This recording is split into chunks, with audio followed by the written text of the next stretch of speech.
Hello and welcome to Doctor Study, the podcast where we take science and medicine and turn them into stories you'll actually remember. Today's topic is a small number that shows up everywhere in science, but almost nobody understands correctly, the p-value. By the end of this episode, you'll know what a p-value really means and why the common idea of it is actually wrong. Let's see the part 1. Let's start with a picture. You're a juror in a courtroom. The defendant is presumed innocent until proven guilty.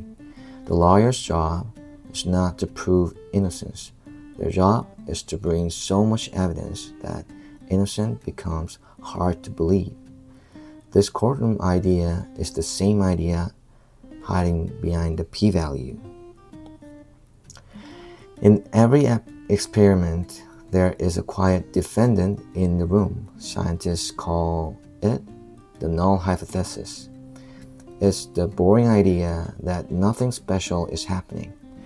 The new drug does nothing. The coin is fair. Your email makes no difference at all. Just like a defendant, this boring idea is treated as true until the data makes that hard to believe. The p-value is the tool that measures exactly how hard to believe. Here is the real definition. P-value is the chance of seeing data this extreme or more extreme if the boring idea called the null hypothesis were actually true.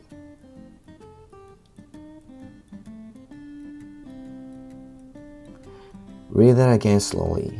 Almost every mistake people make about p-value comes from skipping the last part, if the boring idea is true. Now it's a simple coin example. Let's forget drugs and clinical trials for a moment. Let's use coin. You think a coin might be rigged to land on heads or heads more often. You flip it 10 times, you get 9 heads and 1 tail. Now ask yourself, if the coin were actually fair, a normal 50-50 coin, how surprising would 9 heads out of 10 be? Pretty surprising. If you flipped a truly fair coin over and over, you would only get a result this lopsided about 1% of the time.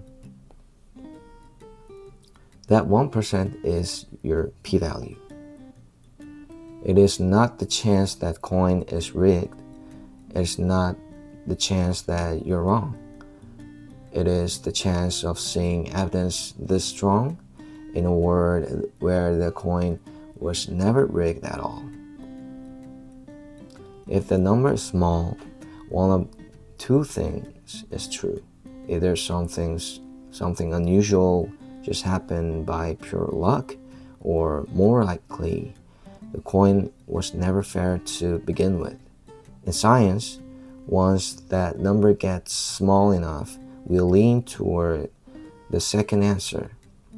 By convention, once it drops below 0.05, we call it statistically significant.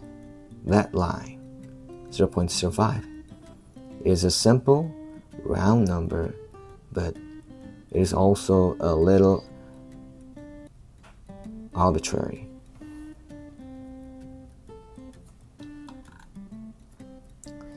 There's 3 common mistakes. This is the part I really want you to remember. These 3 mistakes show up all the time in research papers, in news headlines, even in places that you should know better. Mistake 1. The p-value is the chance that the boring idea is true. No, p-value of 0.03 does not mean that there is a 3% chance the drug does nothing. It means if the drug does nothing, you would see data this extreme only 3% of the time. These are two very different statements. Mistake 2. A smaller p-value means a bigger, more important effect. Also no. P-values are closely tied to how many people you tested. Test a tiny, meaningless effect on 100,000 people, and you can easily get a small, significant p-value. A p-value answers one question: is this probably just random noise or not? It does not answer a different question. Does this actually matter? Those are two separate questions, and mixing them up in one of the most common mistakes in reading research. Mistake 3. A p-value above 0.05 proves there is no effect. Also no. A high p-value just means your data was not strong enough to reject the boring idea. Often because the study was too small, too messy, or too short. No strong evidence is not the same as proof of nothing. The courtroom did not decide the defendant was innocent. It only decided where there was not enough evidence to convict. Part 4. Why this actually matters. Here is where this stops being a classroom idea and starts to matter in real life. A p-value measures one thing: how surprising your data would be if nothing were really going on.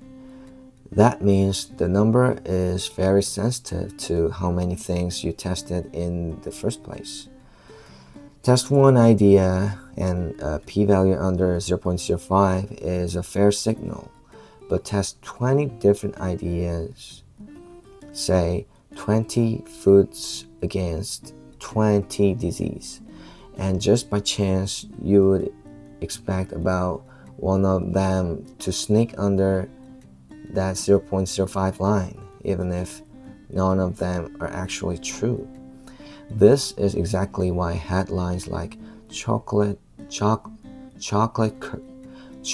cures headaches show up and then quietly disappear a year later.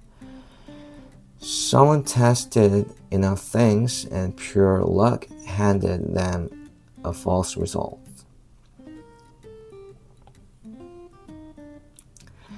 This is also why serious researchers today talk about things like pre-registering their study plan, correcting for multiple tests, and repeating experiments to check the results.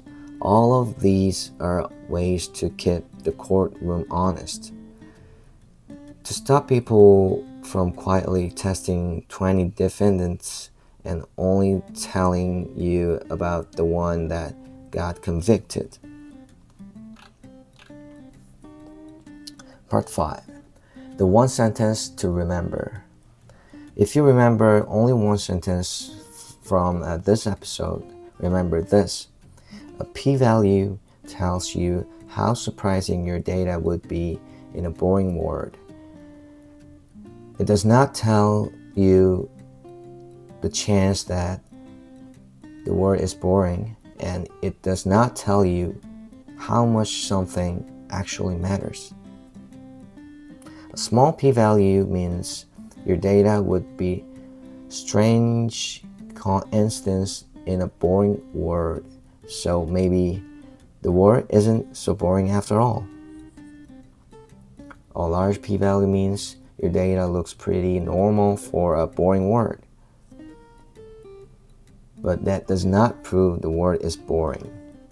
It might just mean you didn't look hard enough. And that's the p-value, not a final verdict, not a certainty, just one small specific measure of surprise.